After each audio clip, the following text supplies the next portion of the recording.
حضرت حمزہ بن عبد المطلب سر فہرست تھے۔ امام علی علیہ السلام اس جنگ کے ہیرو تھے اور شہادت مجھ سے دور رہی تھی، جس کا مجھے دکھ تھا، اور میں نے عرض کیا تھا یا رسول اللہ، مجھ سے مجھے اس فیض سے کیوں محروم رکھا گیا؟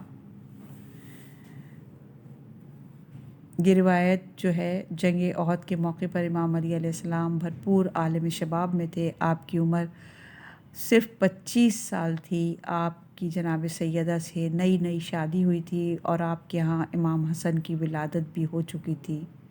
عام طور پر ایک جوان جوڑے کی آرزو یہ ہوتی ہے کہ ان کی زندگی قدرے زیادہ ہو، مگر امام علی علیہ السلام کو دیکھیے کہ ان کی سب سے بڑی آرزو شہادت ہے۔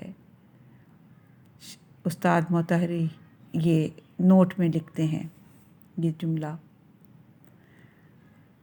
حضرت نے فرمایا، میں تمہیں بشارت دیتا ہوں کہ شہادت تمہارے تعاقب میں ہے، اور اگر آج یہاں تم شہید نہیں ہوئے تو کیا ہوا؟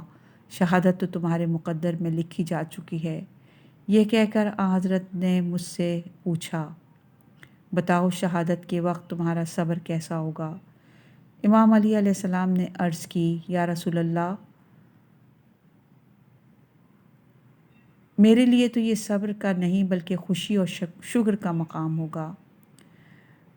یہ نہج البلاغہ کے فیض الاسلام خطبہ 155 صفحہ نمبر 481 اور میں موجود ہے، اور یہ نہج البلاغہ کے صالح خطبہ 156 میں بھی یہ موجود ہے۔ حیات علی کی آخری ایام۔ ان خبروں کے باعث جو جناب رسول اکرم صلی اللہ علیہ وآلہ وسلم دے چکے تھے، اور ان علامتوں کے سبب جن کا اظہار خود امام علی علیہ السلام فرما چکے تھے، آپ کے اہل خانہ اور آپ کے اصحاب پریشان اور مضطرب تھے، کیونکہ امام علی عجیب باتیں بیان فرماتے تھے۔ اس ماہ رمضان میں آپ اپنی اولاد کے گھر روزہ افطار فرماتے، ہر رات کسی ایک کے مہمان ہوتے، ایک رات امام حسن کے مہمان ہوتے تو ایک رات امام حسین کے، اور ایک رات جناب زینب کے مہمان ہوتے۔ آپ ہمیشہ بہت کم غذا تناول فرماتے۔ آپ کو اس حال میں دیکھ کر آپ کی اولاد کا دل جلتا تھا اور واقعی ان کے آنسو نکل آتے۔ کبھی پوچھتے، بابا جان آپ اس قدر کم غذا کیوں تناول فرماتے ہیں؟ امام فرماتے، میں چاہتا ہوں کہ خدائے متعال سے اس حال میں ملاقات کروں کہ میرا شکم بھوکا ہو۔ آپ کی اولاد سمجھ جاتی کہ علی حالت انتظار میں ہے۔ آپ کبھی آسمان کی طرف دیکھ کر فرماتے، میرے حبیب رسول خدا نے مجھے خبر دی ہے اور انہوں نے بالکل سچ فرمایا ہے کہ ان کی بات جھوٹی نہیں ہو سکتی، وہ وقت نزدیک ہے۔ 13 رمضان کے دن آپ نے ایک ایسی بات کہہ دی جس سے پریشانی اور بڑھ گئی۔ بظاہر جمعے کا دن تھا، آپ خطبہ دے رہے تھے۔ خطبے کے دوران آپ نے امام حسین سے پوچھا، بیٹا اس ماہ کے کتنے دن باقی رہ گئے ہیں؟ انہوں نے فرمایا، بابا جان 17 دن باقی ہیں۔ امام نے فرمایا، ہاں بہت جلدی میری داڑھی میرے سر کے خون سے رنگین ہو جائے گی۔ اس داڑھی کے خون سے رنگین ہونے کا وقت قریب آ گیا ہے۔ یہ حدیث منتہی الاعمال کی جلد نمبر 1 اور مناقب مرتضویہ کے صفحہ نمبر 490 پہ موجود ہے۔ شب ضربت امام علی علیہ السلام کا خواب۔ ارباب اعضاء 19 کی شب بچوں نے کچھ وقت مولا کے ساتھ گزارا۔ ایک ایک کر کے بچے رخصت ہوئے تو مولا مصلی پر تشریف لے آئے۔ آپ مصلی پر تھے اور ابھی فجر طلوع نہیں ہوئی تھی کہ امام حسن یا تو اضطراب کی وجہ سے یا پھر ہر رات ایسے ہی ہوتا تھا کہ اپنے بابا کے مصلی کے پاس آ بیٹھتے۔ حضرت امیر المومنین علیہ السلام امام حسن اور امام حسین کا خاص احترام کرتے تھے، کیونکہ وہ بی بی فاطمۃ الزہرا کی اولاد تھے۔ آپ ان دونوں کا احترام حضرت رسول خدا صلی اللہ علیہ وآلہ وسلم اور بی بی فاطمۃ الزہرا کے احترام کا خیال فرماتے تھے۔ آپ نے امام حسن سے فرمایا، بیٹا بیٹھے بیٹھے میری آنکھ لگ گئی، میں نے خواب میں رسول خدا کو دیکھا تو عرض کیا، یا رسول اللہ آپ کی امت نے مجھے خون کے آنسو رلا دیے ہیں، واقعاً لوگوں کا امام علی کی مخالفت کرنا اور اس راہ پر چلنے کے لیے آمادہ نہ ہونا جس پر وہ انہیں چلانا چاہتے تھے تعجب اور حیرت کی بات ہے۔ امت نے آپ کو وہ دکھ پہنچائے کہ کلیجہ منہ کو آتا تھا۔ بی بی عائشہ کے ساتھیوں کا بیعت توڑنا اور معاویہ کا سازشیں کرنا امام علی علیہ السلام کے لیے بہت گراں تھا۔ معاویہ نہایت عیار و چالاک آدمی تھا۔ وہ جانتا تھا کہ کون سی چیزیں علی کے دل کو جلاتی ہیں، چنانچہ وہ خاص طور پر وہی کام کرتا تھا۔ خوارج اور تمام نام نہاد دینداروں نے جو خاکم بدہن امام علی علیہ السلام کو کافر کہتے تھے اور ان پر سب و شتم روا رکھتے تھے، بالآخر امام علی علیہ السلام کے ساتھ کیا برتاؤ کیا؟ یہ حقیقت ہے کہ جب انسان امام علی علیہ السلام کی دکھی بھری زندگی کو دیکھتا ہے تو حیران ہو جاتا ہے۔ ایک پہاڑ میں بھی اتنی مصیبتوں کو برداشت کرنے کی سکت نہیں ہوتی۔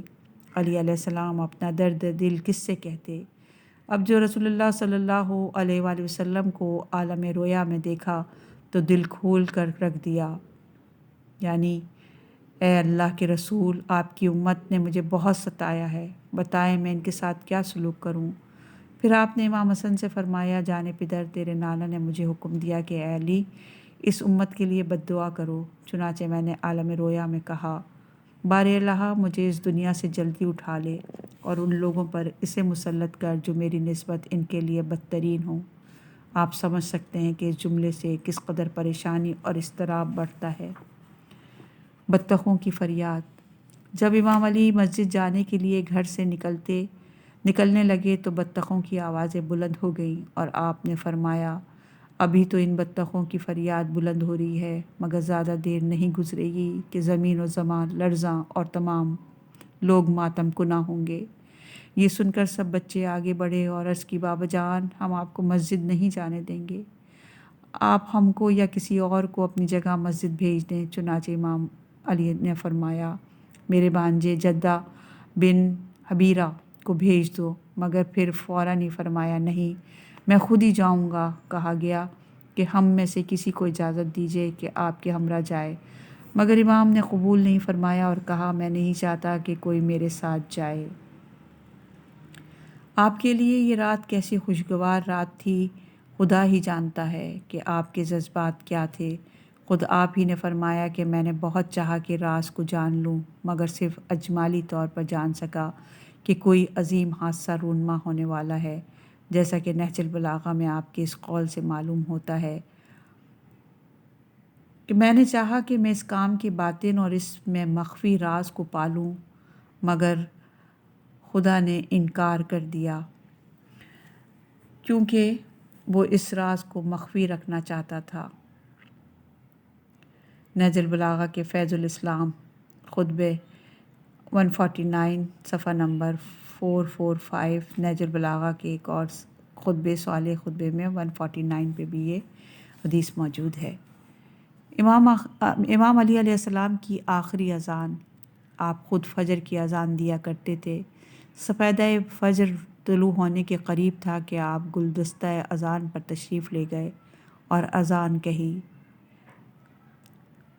یہ روایت بحار الانوار کی جلد نمبر 42 صفحہ نمبر 279 پر موجود ہے۔ اذان دینے کے بعد سفیدہ سحر کو خدا حافظ کہتے ہوئے فرمایا، اے سفیدہ فجر، جس دن سے علی نے آنکھ کھولی ہے اس دن سے آج تک کیا کوئی ایسا دن گزرا ہے کہ تو طلوع ہو رہا ہو اور علی سو رہا ہو؟ یعنی پہلے تو ایسا نہیں ہوا، مگر اب علی کی آنکھ ہمیشہ ہمیشہ کے لیے بند ہو جائے گی۔ جب آپ گلدستہ اذان سے اترے تو فرمایا، اللہ کی راہ میں لڑنے والے مومن مجاہد کو راستہ دو، وہ مومن جو احکام الہی کی پاسداری کرتا ہے اور خوشی خوشی رمزگاہ شہادت میں قدم رکھتا ہے، اور جو خدائے واحد کے سوا کسی اور کی عبادت نہیں کرتا اور لوگوں کو نماز کے لیے پابندی سے جگاتا ہے۔ یہ حدیث مناقب ابن شہر آشوب جلد نمبر 3 صفحہ نمبر 310 میں بھی موجود ہے اور بحار الانوار کی جلد نمبر 42 اور صفحہ نمبر 238 میں بھی موجود ہے۔ دیکھیے، آپ اپنا تعارف ایک مومن اور مجاہد کے طور پر کرا رہے تھے۔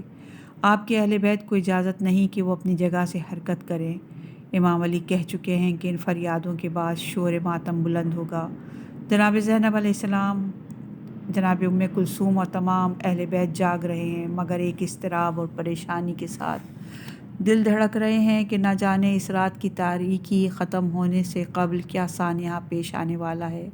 اچانک ایک آواز نے سب کو اپنی طرف متوجہ کر دیا۔